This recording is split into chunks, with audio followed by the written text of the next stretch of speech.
I never thought the night would end that way.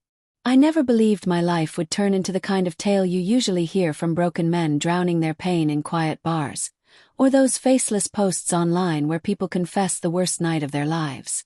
Yet that night, everything I thought I knew about my wife, my marriage, and my world collapsed within moments. Started like any other weekend. She told me she was going out with her friends, said it was for a bachelorette party. Nothing crazy, just a simple night. Drinks, dancing, a little fun. She smiled before leaving and joked, "Don't wait up. We'll be late." I didn't question it, though I should have. She looked different too. Dressed sharp. A red dress hugging her figure tighter than usual. Heels she usually saved for rare occasions. Makeup that looked flawless, and a perfume that lingered like a warning. Still I brushed it off. I told myself I trusted her, but deep down something felt off. Maybe it was how she wouldn't meet my eyes when she picked up her purse, or how she left without kissing me goodbye. Whatever it was, it sat heavy in my chest like a stone. After she left, I sat in silence, the TV flashing without sound. I wasn't watching. My mind replayed her laugh. Only this time it wasn't mine anymore. I didn't want to be that man, the paranoid husband sneaking through his wife's life. But curiosity, when it lingers too long, begins to feel like instinct. I grabbed her iPad. Still synced. One swipe and her location glowed on the map. She wasn't downtown. Not at a bar. Not even close. She was at some house in the suburbs, a place I'd never seen. Nowhere near what she told me. I stared at that screen, forcing reasons. Maybe a friend's house. Maybe meeting before the club. Waited. 30 minutes passed. Then an hour. She was still there. My stomach twisted. Something wasn't right. I grabbed my keys and left. The drive dragged on forever. My grip on the wheel so tight my hands turned pale. My chest cracked open with dread. I didn't know what I would see. Only that I needed to face it myself. Proof. Closure. Or just something to end the lies I kept feeding myself. When I pulled onto the street, the truth hit me like a punch. Cars lined the road. Music shook the house where she was. The bass rattled the windows. Through thin curtains, shadows of people moved.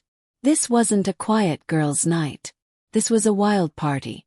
I stepped from the car, walking up the driveway like I was approaching something already broken. I rang the bell, heart hammering like drums in my chest. Part of me wished no one would answer, but someone did.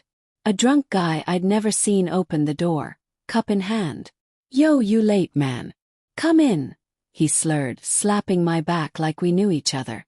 I walked inside, hit by the smell of sweat, alcohol, perfume, and something darker. Place was packed. People dancing, laughing, kissing openly without shame. I searched the crowd, pushing past strangers. Not in the kitchen. Not in the living room. Not outside. Then I saw it. Hallway at the back. Quiet. One door slightly cracked, light spilling onto the floor. I already knew what waited, but still I walked, like a man heading to his own execution. I pushed the door open. There she was, naked, tangled with another man in a bed that wasn't ours. Skin to skin. Her laugh, the one I used to hear while she cooked, died in her throat the moment she saw me. She froze. He froze. She grabbed the sheet, eyes wide, mouth trying to shape my name. An empty apology. A useless attempt to undo the truth. But I said nothing. No shouting. No tears. I just turned and left. Drove home in silence. Not peaceful silence. The kind that screams in your head, tearing your thoughts apart like fire. I sat on the bed all night, staring at the floor, as if the answers were hidden there instead of in her eyes. She came home in the morning, makeup smeared, eyes swollen, voice shaking. She tried to explain, to excuse, to lie again. Said it was a mistake, that she was drunk, that it meant nothing. But she had stripped for another man while I stayed loyal. I handed her the divorce papers I had already printed. Told her she had 30 minutes to pack, that this wasn't her home anymore, that I wasn't her husband anymore. She cried. I didn't slam the door behind her. I didn't destroy the room she once called hers. I just stood still, empty but certain. I had been betrayed, But I wouldn't betray myself any longer. And the truth, no matter how much it hurts, set me free. I'd rather be alone in honesty than share another night beside a lie.